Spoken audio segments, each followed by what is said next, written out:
Keeping your players engaged at the table is an art, and it's what makes your games memorable. If you've ever felt like your sessions start strong but lose momentum, or if some players seem more involved than others, you're not alone. Today, we're talking about how to keep your sessions engaging by tapping into your players' backstories, maintaining a steady pace, and ensuring everyone gets their moment in the spotlight. Let's make your table a place where every player feels excited and invested in the adventure. Welcome to Dungeon Master Dive. I'm Chris, or as my kids call me, the Dungeon Dad. If you're about to take on the mantle of Dungeon Master for the first time, or one of your first few times, congratulations. You're in for an unforgettable adventure. But let's be real. Prepping for your first campaign can feel like an oversized and daunting task. That's where this series comes in. We'll go through some of my hard-learned lessons, tips, and tricks I've acquired over my time playing, writing, and dungeon mastering to help you prepare for, run, or create your own one-shot or campaign. From building your world or setting, weaving a compelling story, or managing players and rolling with the unexpected. Whether you're a lore lover, a mechanics master, or just figuring out what an initiative roll is, these tips will help you run a campaign your players will hopefully enjoy and one that won't have you hating the DM life. So, grab your notes and let's dive into the art of DM.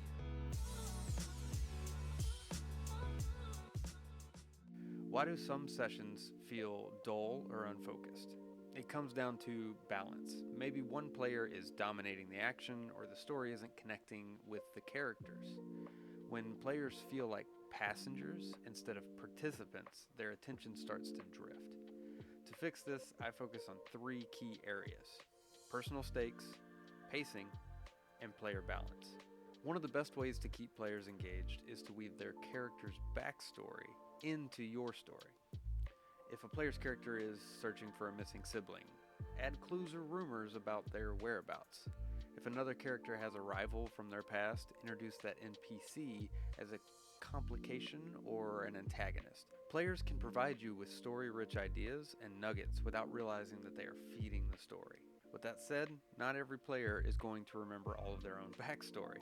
It's a good idea during the session zero or even in between sessions to ask your players again some small questions about their character and their backstory. If they don't have their written backstory to reference in front of them, they will recall the parts that mean the most to them. These are the tidbits that you can sample and use.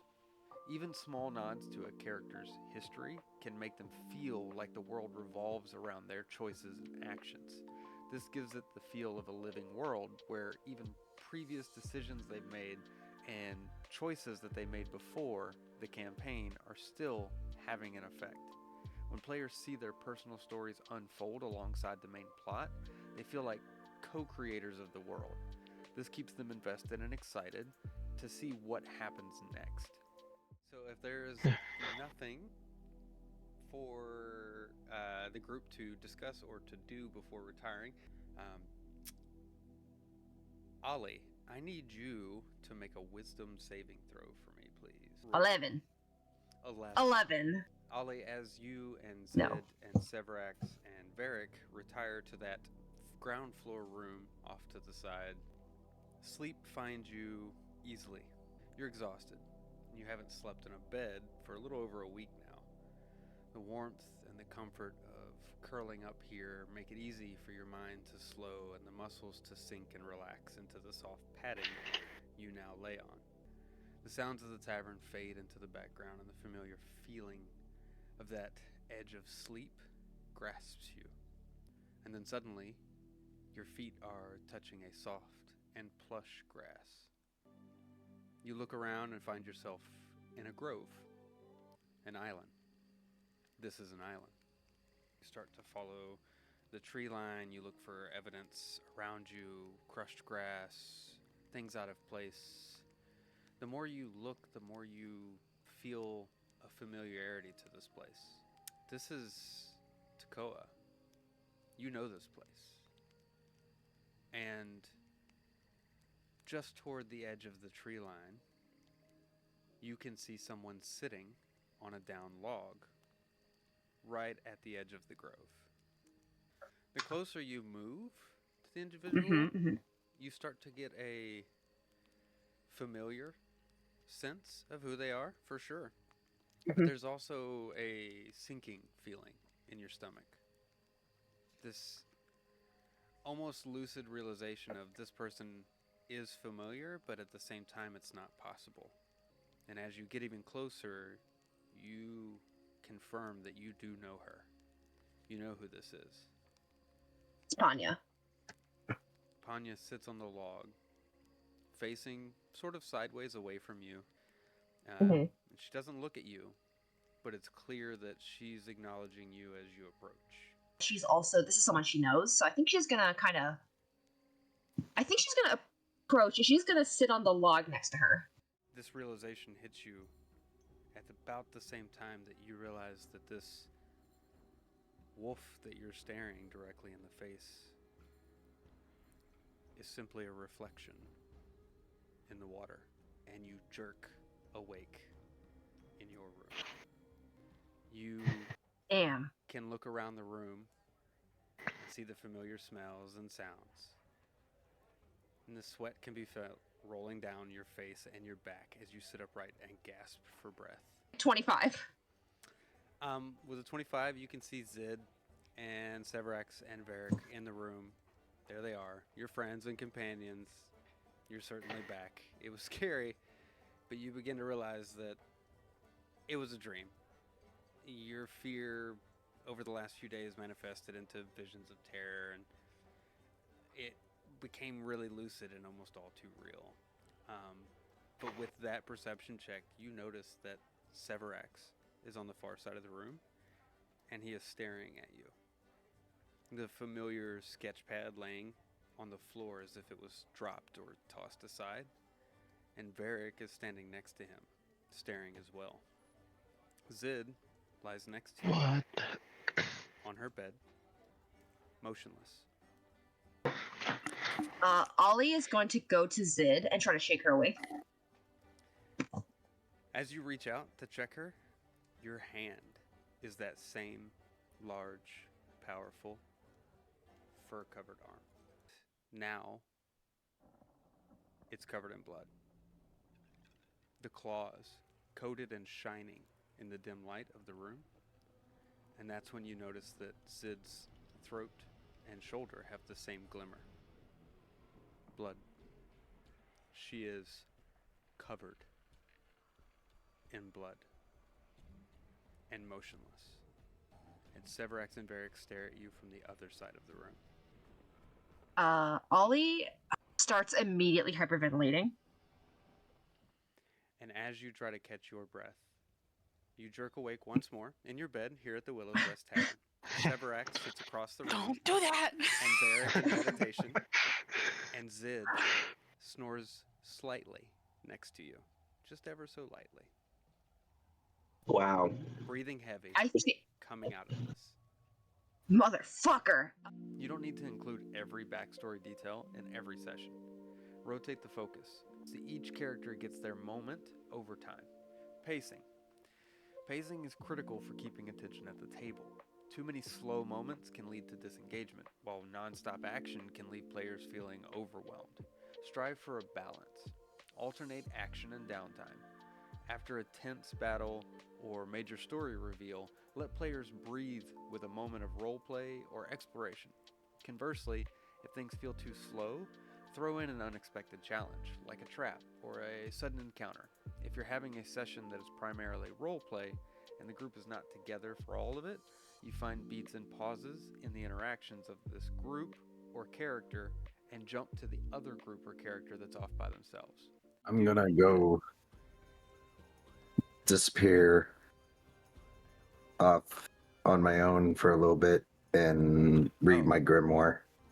We'll go over to Caliph. So you have made your way off into a bit of solitude and begin reading through your grimoire. When you reach another pause or break in that roleplay, jump back to the other group.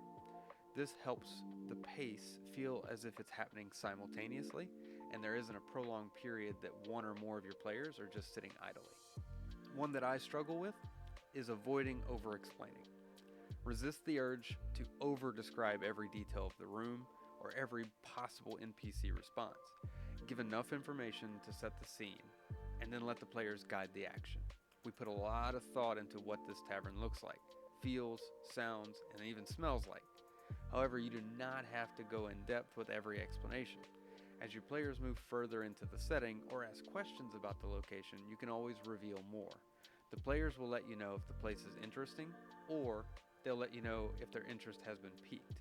They'll ask questions, they'll explore further, and they'll look for more clarification. Don't get offended if they don't. Give them what they need to progress and leave it there.